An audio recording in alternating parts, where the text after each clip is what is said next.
Hello everybody, welcome to this video. Today we're gonna talk about Docker. And what is Docker?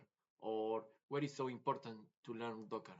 Well, Docker enables you to separate your application from your infrastructure so you can deliver software quickly.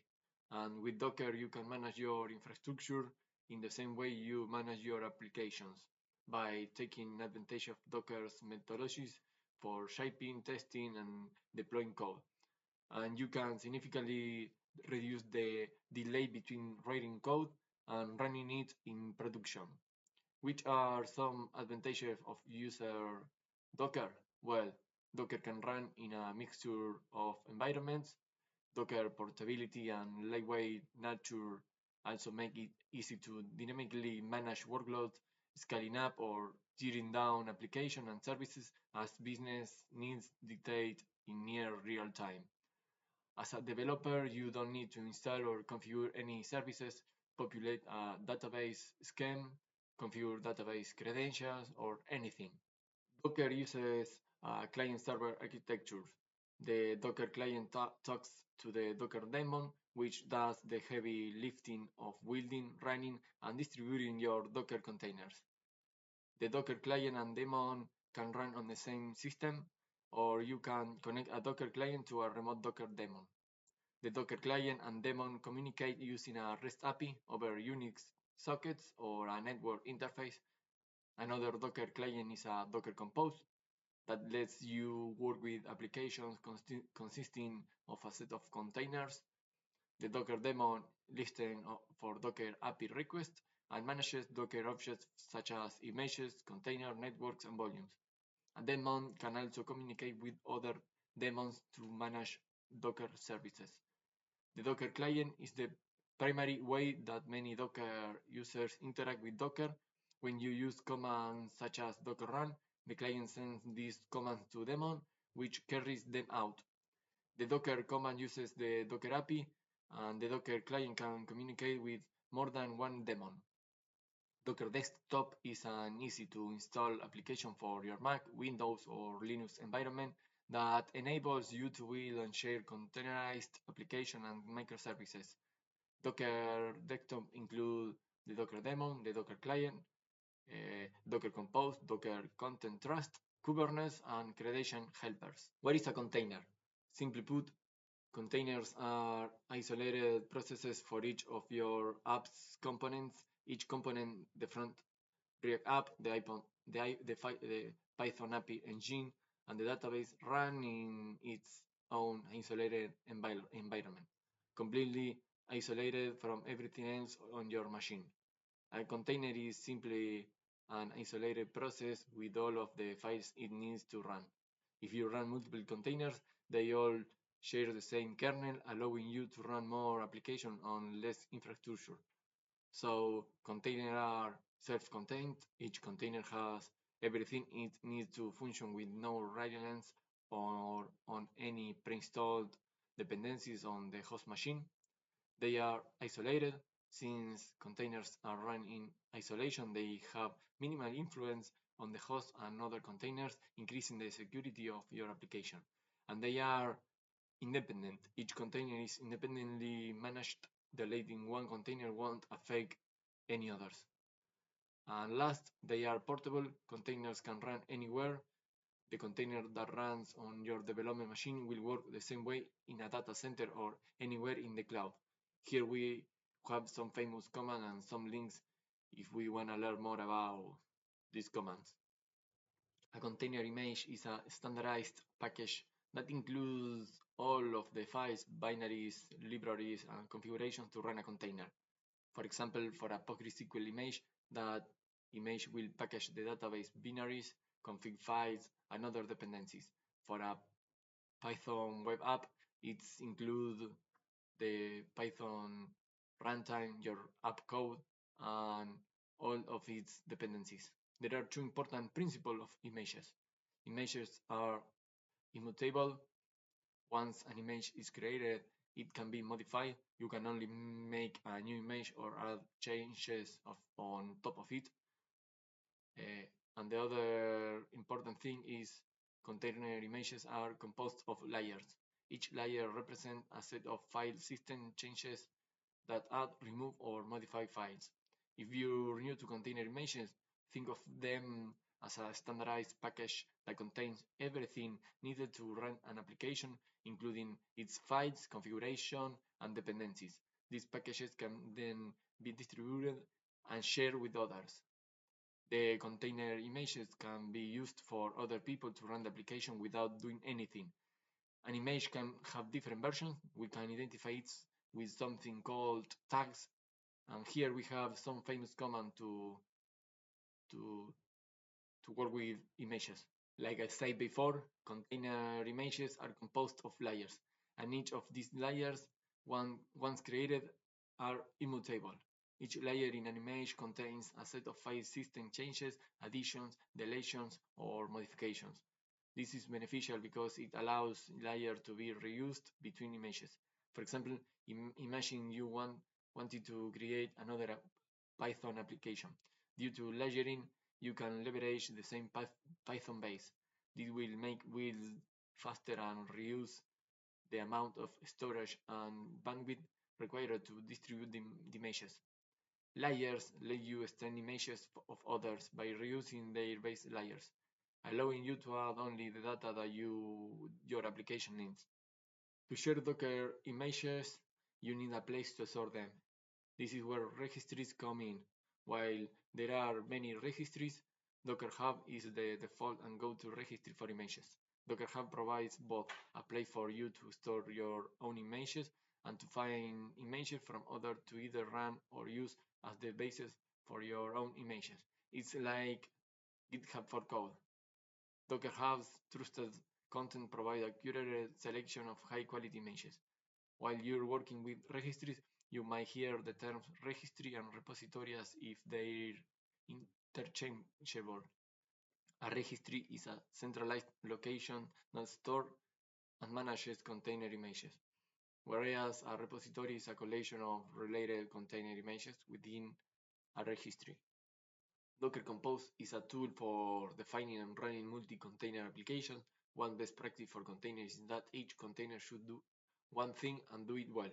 You can use multiple Docker run commands to start multiple containers, but you'll soon realize you'll need to manage networks, all of the flags needed to connect containers to those networks, and more. And when you're done, cleanup is a little more complicated. With Docker Compose, you can define all of your containers and their configurations in a single YAML file. It's important to understand that Compose is a declarative tool. You simply define it and go. You don't always need to recreate everything from scratch. If you make a change, run Docker Compose up again, and Compose will reconcile the changes in your file and apply them intelligently. A Docker file is a text-based document that used to create a container image. It provides instructions to the image builder on the command to run, files to copy, startup command, and more. In other words, it's a recipe for container images. It's important to note that Dockerfile has no file extension. Here, there is a link to learn more about Dockerfile. Most often, images are built using a Dockerfile. When you run a build, the builder pulls the base image if needed and then runs the instruction specified in the Dockerfile. Staging images is the method to provide an image with a memorable name. There is a structure to the name of an image. A full image name has the following structure: host, port name, path, and tag. Host is the optional registry host name where the image is located. If no host is specified, Docker public registry at Docker IO is used by default. Port number is the registry port number if a host name is provided. Path is the path of the image, consisting of /separated component. For Docker Hub, the format follows namespace repository, where namespace is either a user's or organization name. If no namespace specified, library is used, which is the namespace for Docker official images. Tag is a custom human-readable identifier that's typically used to identify different versions of variants of an image. If no tag is specified, latex is used by default. Once you have an image built and tagged, you're ready to push it to a registry. When you run the docker build command to create a new image, Docker executes each instruction in your Docker file, creating a layer for each command and in the order specified. For each instruction, Docker checks whether it can reuse the instruction from a previous build. If it's fine that you've already executed a similar instruction before, Docker doesn't need to redo it. Instead, it'll use the cached result. This way, your build process becomes faster and more efficient, saving you valuable time and resources. There are situations that can cause cache to be invalidated. Any changes to the command of run instruction invalidates that layer. Docker detects the change and invalidates the build cache if there's any modification to a run command in your Docker file. Any changes to files copied into the image with the copy or add instruction, Docker keeps an eye on any alternations to files within your project directory, whether it's a change in content or properties like permission. Docker considers this modification as trigger to invalidate the cache. Once one layer is invalidated, all following layers are also invalidated. If any previous layer, including the base image or intermediary layers, has been invalidated due to changes, Docker ensures that subsequent layers relying on it are also invalidated. This keeps the build process synchronized and prevent inconsistencies. In a traditional build, all build instructions are executed in sequence and in a single build container, downloading dependencies, compiling the code, and packaging the application. All those layers end up in your final image. This approach works, but it leads to bulky images, carrying unnecessary weight and increasing your security risk. This is where multi-stage builds come in. Multi-stage builds introduce multi-stages in your Docker file, each with a specific purpose. Think of it like the ability to run different parts of a build in multiple different environments concurrently.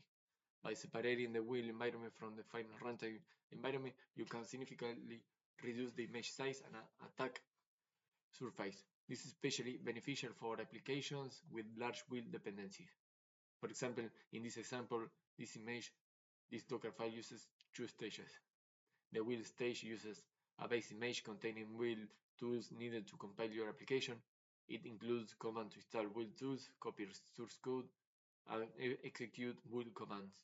The final stage uses a smaller base image suitable for running your application.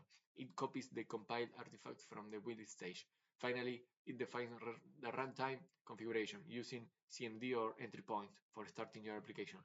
By optimizing each stage and only including what's necessary, you were able to significantly reduce the overall image size while still achieving the same functionality. This not only improves performance but also makes your Docker image more lightweight, more secure, and easier to manage.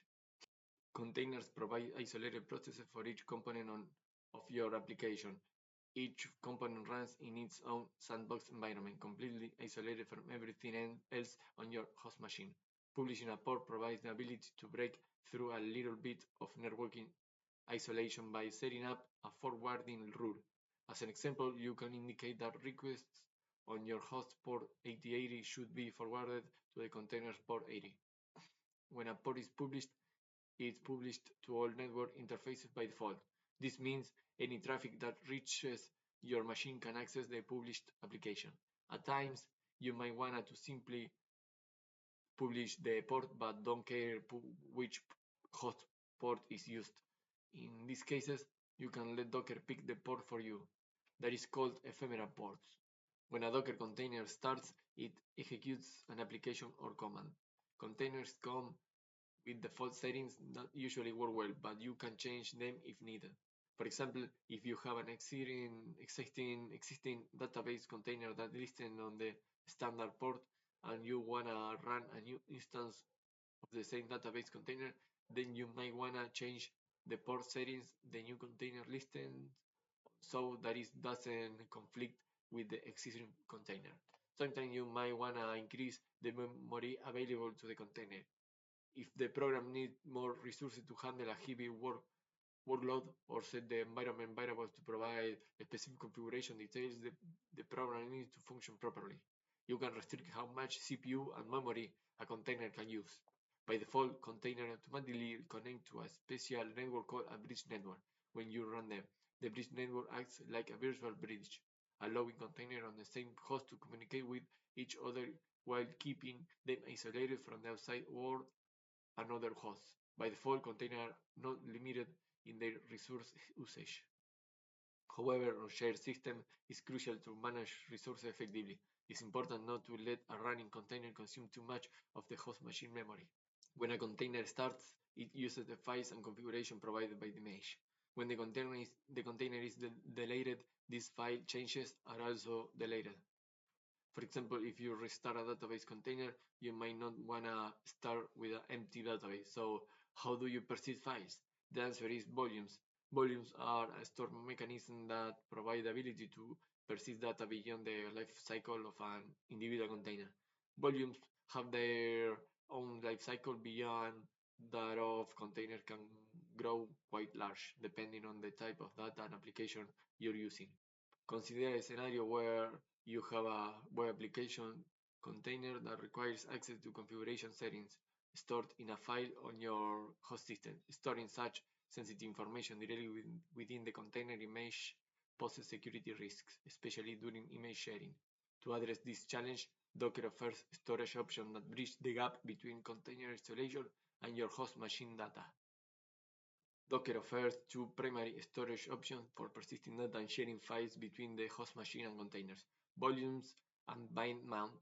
If you want to ensure that data generated or modified inside the container persists even after the container stops running, you would opt for a volume. If you have a specific file or directory on your host system that you want to directly share with your container, like configuration files or development code, then you would use a bind mount. Bind mounts are ideal for development environments where real-time file access and sharing between the host and container are crucial. One best practice for containers is that each container should do one thing and do it well.